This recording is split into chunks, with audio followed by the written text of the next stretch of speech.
Ku nyanyikan lagu syahdu bila teringatkanmu. Oh yeah, alamak.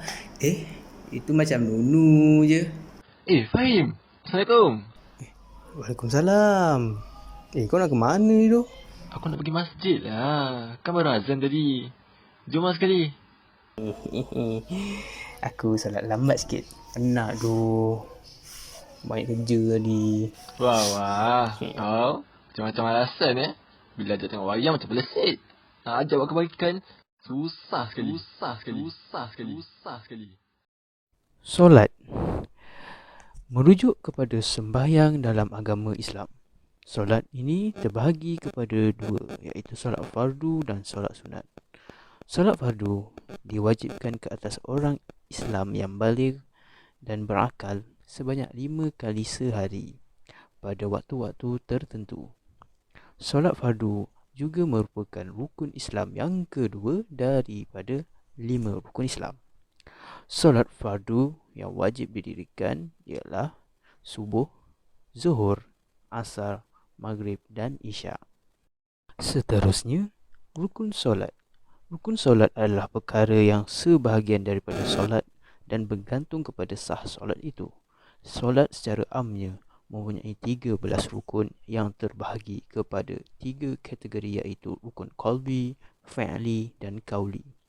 Okey, antara rukun solatnya ialah yang pertama, berdiri tegak bagi yang berkemampuan. Kedua, niat. Dan ketiga, takbiratul ihram. Keempat, membaca Al-Fatihah. Dan yang kelima, rukuk dengan tama'ninah. Yang keenam, i'tidal.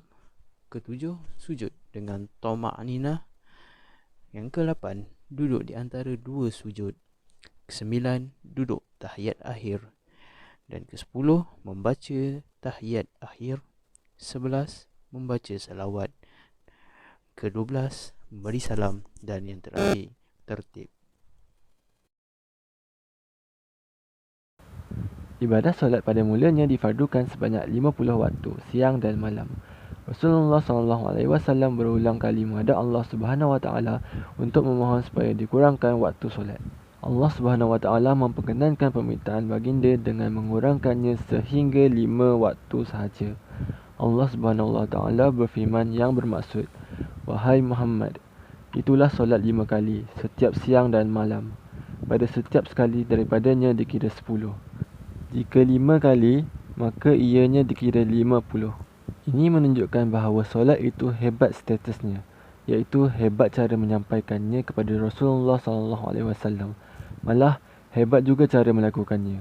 Allah Subhanahu Wa Taala menilai seseorang Islam sama ada baik atau tidak melalui amalan solatnya. Amalannya akan dihisap terlebih dahulu di akhirat kelak adalah amalan solat. Sabda Rasulullah SAW yang bermaksud, persoalan pertama yang akan ditanya, dipertanggungjawabkan kepada manusia di hari akhirat ialah solat. Apabila solatnya akan diterima oleh Allah, maka akan diterima seluruh amalannya. Dan sekiranya solatnya ditolak oleh Allah, maka akan ditolak seluruh amalannya. Riwayat Ahmad, Abu Daud dan Ibnu Majah. Azab bagi mereka yang meninggalkan solat. Antaranya, balasan di dunia. Allah Subhanahu Wa Taala akan menghilangkan berkat dan rahmat dari usaha dan rezekinya. Allah juga akan mencabut nur bagi orang-orang mukmin yang ini soleh daripada wajahnya. Selain itu, dia akan dibenci oleh orang-orang yang beriman. Yang kedua, azab ketika sakaratul maut. Bagi mereka yang meninggalkan solat, rohnya akan dicabut ketika ia berada dalam keadaan yang sangat haus. Mereka juga akan merasa azab yang amat pedih ketika roh dicabut keluar.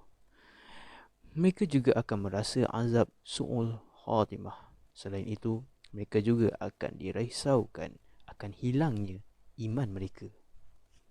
Yang ketiga, azab di alam barzah. Mereka akan merasa susah, iaitu untuk menjawab segala pertanyaan dari malaikat Munkar dan Nakir yang menggerunkan. Kubur mereka juga akan menjadi gelap dan terlalu sempit.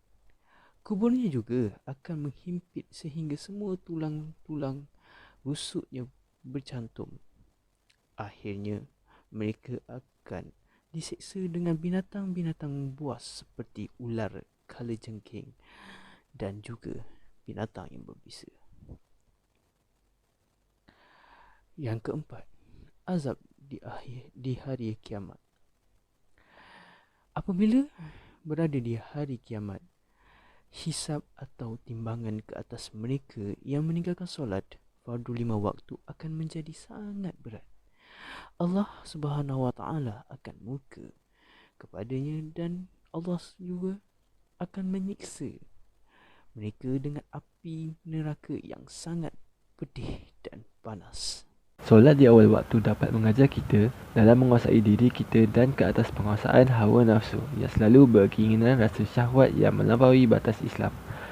Solat di awal waktu juga membantu kita menjadi manusia yang berdisiplin. Menepati solat di awal waktu sangat besar kesannya jika kita membiasakan di dalam kehidupan kita. Kerana dengan mengatur jadual solat akan bererti kita juga bijak mengatur jadual harian kita. Kehidupan seharian pasti tidak akan menjadi tidak terurus. Kita akan sentiasa hidup dengan tenang. Fikiran juga tidak menjadi tegang. Sekian.